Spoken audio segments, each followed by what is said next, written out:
You know, one of the best things that Jeff's taught me since I've been working for him has been it's not just the exercises that you choose, but it's how you do them.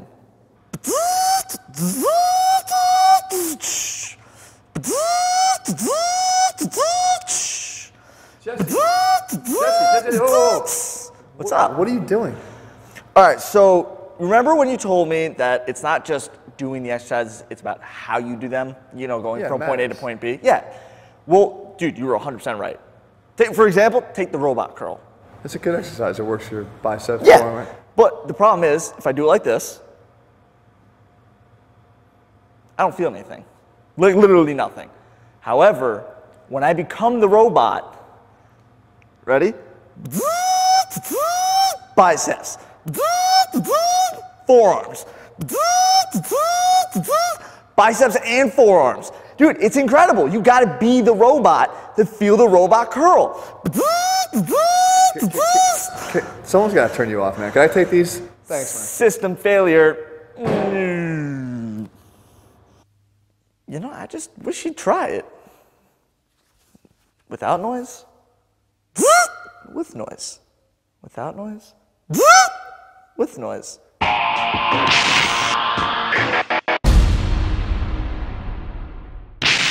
What's up, guys? Jeff Cavaliere, ATHLEAN-X.com. Today I want to try to help you to determine how you should be performing your reps on whatever exercise you're performing. Because it's a big question. There's a lot of different ways we could actually lift a weight, right? We could just get it from A to Z. We can really try to get it from A to Z, focusing on a lot of details. We can push it fast. We can push it slow. The rep speed matters. All this stuff, guys, we know we need to focus on it, but what's the right answer? So I have to answer that by first asking you a question. That question is, what are you training for? You see, because if you're training for strength or for hypertrophy, the answer could be different. If you're training for strength, guys, there's one thing that you should always be seeking. The first thing you should be seeking is efficiency. And what I mean by that is you want to try, let's say you're doing a bench press. We realize that the bench press is going to recruit our chest, our shoulders, our triceps. We're not trying to isolate on a bench press if we're trying to improve strength. We're trying to get those muscles to perform the work together. I'm not trying to, in this instance, say, hey, get those shoulders back, yes, to protect the shoulder, but not for the sake of trying to get the chest to drive the movement and really, really, really squeeze. Get that hard contraction on the chest as much as you can. Squeeze your hands together at the top. No, it's about moving the bar and maintaining a proper bar speed because it matters. Actually moving with a velocity so you can increase your power as well because we know strength and power go hand in hand. So it's not about being specific about trying to isolate a muscle. However, if you're trying to train for hypertrophy, meaning increase the size of a muscle, then you should not be looking for efficiency, but actually inefficiency. How can you actually introduce new ways to make a rep harder? Because the more we can do that, the more stress we can deliver to a muscle and therefore help it to feel more overload and adapt in response by growing bigger.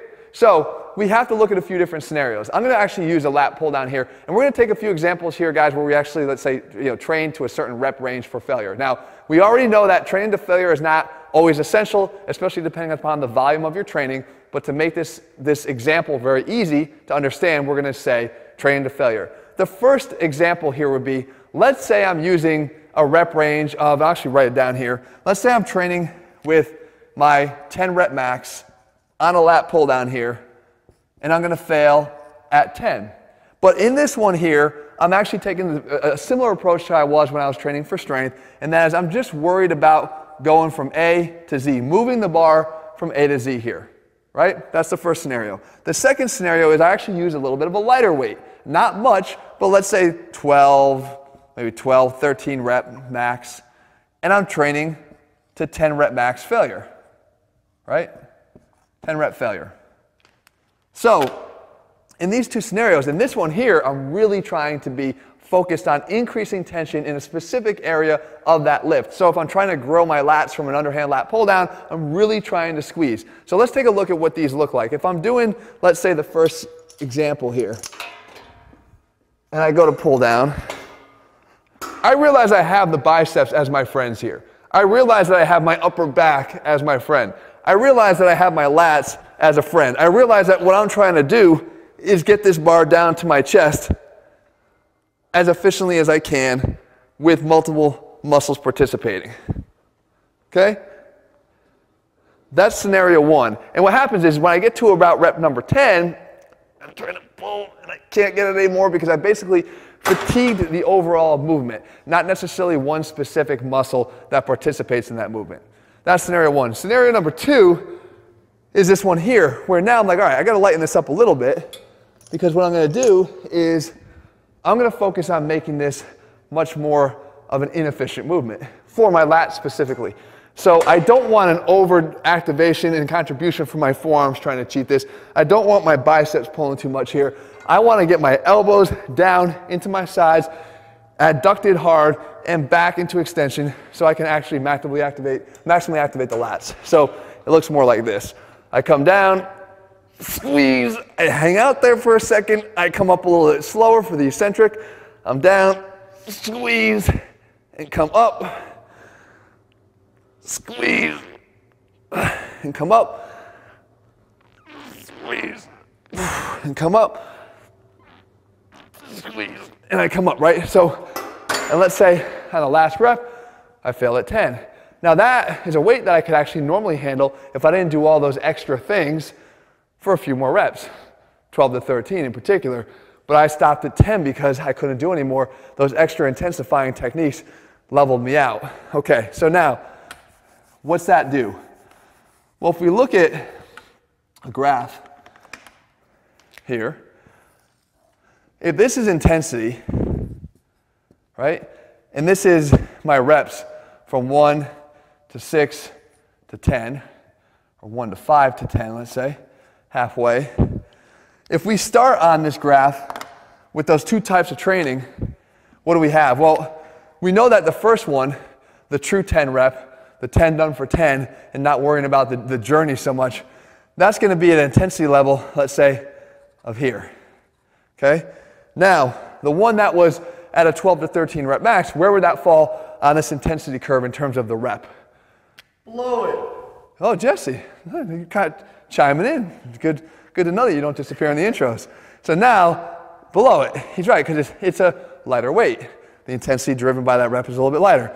However, you know, I hope, that I could take this, and depending upon how I performed that rep in the journey that I did take to get to A to Z, I could take this way the hell down below this. And if you need to see an example of that, all you got to do is look at the following example here. If I have some weight on here, just because it's a heavier weight doesn't mean that when I get in here and I start doing this, which you see a lot of guys do, that does absolutely nothing. That's bullshit when it comes to developing and trying to create hypertrophy in the lats. That is just a waste of time and effort. So I just took this, which was a heavier weight, and I dropped it all the way down here. All right, so we're not talking about that. We're talking about this example here. However, do realize that I could take that weight that I had that was a slightly lower weight, and I can bring that intensity level right up from rep 1 up here or even higher because of how much intensity and focus I put into the initial rep.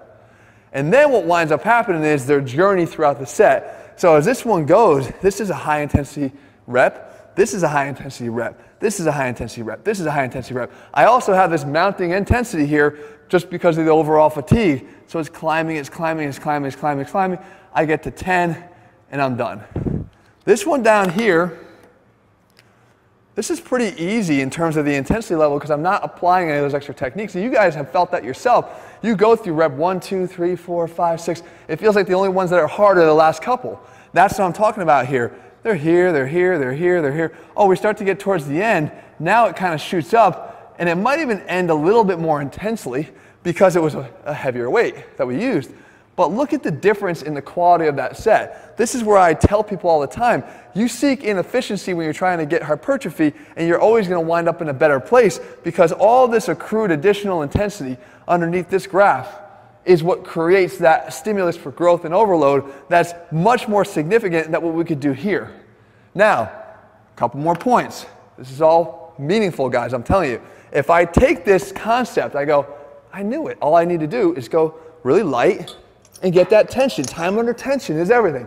Guys, I preach time under tension a lot, but it's not always a blanket statement of time under tension because I could come here and go, and squeeze as hard as I want, squeeze, squeeze, squeeze, squeeze, squeeze, squeeze. up, squeeze, squeeze, squeeze, and that slow eccentric, slow, slow, slow, slow, slow, slow, slow, you know, all this. Super slow motion. That's not doing anything either, guys.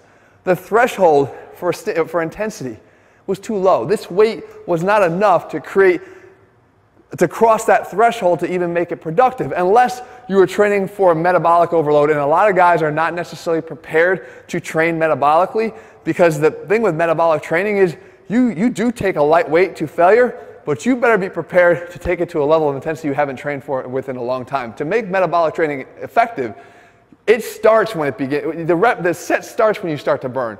Not when you burn, it's over. When you start to burn, that's when your set starts, and you go through that burn, you resist it more and more and more. It takes a mental toughness that a lot of guys don't apply there, therefore making it ineffective. So then you could say, well, if that's the case, do I discredit this attempt, this approach? And my answer to that also is, no, you don't discredit that approach. Why? Because this is still there's still a huge value to this, guys. Despite the fact that this is great at creating hypertrophy, this is also great at a lot of other things. Number one, it's actually great at strength training. Just like it was on the example in the bench press in the beginning, if I get stronger on this, if I become good at efficiently moving this bar even on a lat pull down to the point where I can keep increasing this pin from workout to workout to workout to workout, am I not getting stronger on this lift? All strength doesn't have to happen in a 2 to 3 to 5 rep range. That's a myth. You can get stronger in any rep range. And what's great about that is as that top end strength improves there, and this is also athletic, because I am moving multiple muscles, getting muscles to contribute together to move this bar. It's not about isolating to create inefficient overload on the lats. This is a more efficient athletic lifting pattern. But as this top end strength improves, guess what happens to this little green mark? Because it starts down here, well, this would go up. My overall strength would go up. I might start at a higher level there, but the green also starts at a higher level. So then when the green jumps up, it jumps up to a higher intensity level there. So bringing up our top end strength is also going to bring up that adjusted strength that we had on that second example. So guys, all of this matters. When you go to train, you have to understand how you're training. You have to understand the goals of your training, and more importantly, you have to understand why you're there in the first place. It's not about moving from point A to point B or point A to point Z, however we do it. Sometimes it's about the journey in between, depending upon what it is you're training for. There's a reason why we follow different rep ranges and when we program them. We program them at specific places to elicit specific responses, and we do that in all of our programs depending upon the goal that you're trying to achieve right now. They're all over at ATHLEAN-X.com. In the meantime, guys, leave your comments and thumbs up below. Let me know what I'm going to cover, and I'll do that for you. And if you haven't already, subscribe and turn on your notifications so you don't miss a new video when we publish it. All right, guys, see you soon.